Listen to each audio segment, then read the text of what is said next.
1991년 이른바 유서대필 사건으로 재판을 받았다가 법원의 재심 결정으로 다시 재판을 받고 있는 분이 계시죠. 자, 강기훈 선생 모셨습니다. 어서 오세요. 네, 안녕하세요. 안녕하세요. 네. 유서를 대필했다는 혐의로 유죄 판결을 받고 옥살이를 하셨는데 그게 어떤 사건이었죠? 1991년도에 노태우 정부 제6공화국이었고요. 그때 정권이 굉장히 큰 위기가 왔어요. 그중에 5월 8일 날 저하고 사무실에서 같이 일하던 김기설이라는 분신을 하고 서강대 옥상에서 투신하는 사건이 있었고요. 그가 갖고 있던 유서를 본인이 쓴 게 아니라 제가 대신 써주고 뭐 자살을 도와줬다. 이런 죄목을 저에게 뒤집어 씌워서 결론적으로 그 다음에 92년도에 유죄를 최종적으로 대법원에 선고한 이런 사건입니다. 근데 왜 수사 당국이 강기훈 선생을 유서를 대필했다고 그렇게 지목을 했을까요? 그때 당시에 검찰은 정권의 어떤 안보를 위해서는 어떤 희생자를 만들어서라도 정권을 유지하겠다 하는 그런 임무 비슷한 소명의식 비슷한 걸 갖고 있었어요. 이렇게 해서 이제 강기훈 선생을 유서 대필로 몰면서 노태우 정부가 다시 전국을 주도권 쥐었고 전국을 전환하게 됐다 이렇게 볼 수 있나요? 결정적으로 그랬다고 볼 수가 있죠. 그러니까 정권에 대한 부도덕성을 질타하던 사람들이 어느 순간에 이 글씨가 맞냐 저 글씨가 맞냐를 가지고 모든 관심이 그쪽으로 몰려갔으니까 아주 성공한 거죠. 이제 네. 대법원에서 재심을 받아들여서 고법으로 사건이 다시 돌아갔잖아요. 네. 재판이라는 게 우리나라 그 재판이라는 게 굉장히 길고 사람들을 힘들게 만듭니다. 네. 네. 특히 이제 이 재심 사건 같은 경우는 언제 끝날지도 알 수가 없는 거고요. 그래서 저는 바라건대 검찰이 지금이라도 생각을 좀 바꿔서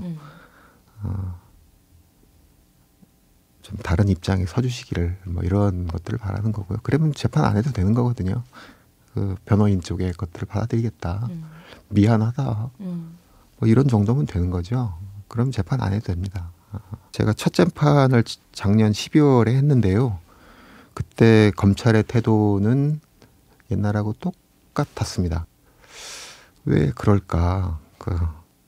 이렇게 찾아온 기회를 찾아온 기회라는 건 저에게 기회라는 뜻이 아니라 법원이나 검찰이 과거의 잘못을 뒤집을 수 있는 진짜 절호의 찬스거든요. 그러니까 자기들은 아무 노력도 하지 않았는데 제가 20년 동안 물론 이제 변호인 분들과 함께 노력을 해서 어쨌든 재심이라는 절차를 만들어낸 거 아닙니까? 그러면은 알아서 하기는 참 힘들었을 텐데 이왕 이렇게 얘기가 됐으니 과거의 부끄러운 판결 중에 하나라고 그렇게 얘기를 하는 사람들도 많던데 잘 된 거 아닙니까? 적극적으로 해야죠.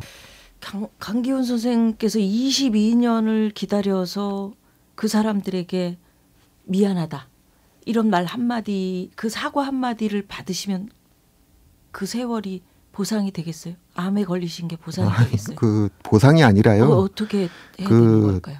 지금 하고 있는 재판보다 그 한마디가 더 멋지고 값지지 않느냐는 이야기고요.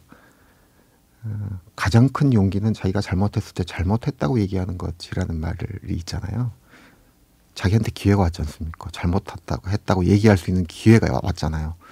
그 기회를 날려버리면 안 되죠. 옛날식의 똑같은 결론을 내리면 그 멍해가를 누가 집니까? 사법부가 지겠죠. 검찰이 질 겁니다. 제가 지질 않아요. 그리고 두고두고 얼룩으로 남겠죠. 후대까지. 그리고 그것만 남나요? 그런 결정을 내렸던 사람들의 이름도 남습니다. 그런 어떤 무게감을 가지고 이 재판을 좀 임해 주셨으면 하는 그런 바람이 있습니다. 앞으로 어떤 소망이 있으세요? 어쨌든 그냥 소망이 있다면 좀 잘 됐으면 좋은 결론이 나왔으면 그리고 뭐 그것을 통해서 모든 사람이 좀 짐을 조금이라도 좀 덜 수 있었으면 그건 저뿐만 아니라 91년도에 명예를 지고 있는 많은 사람들에게도 공통으로 해당되는 이야기입니다. 그렇죠.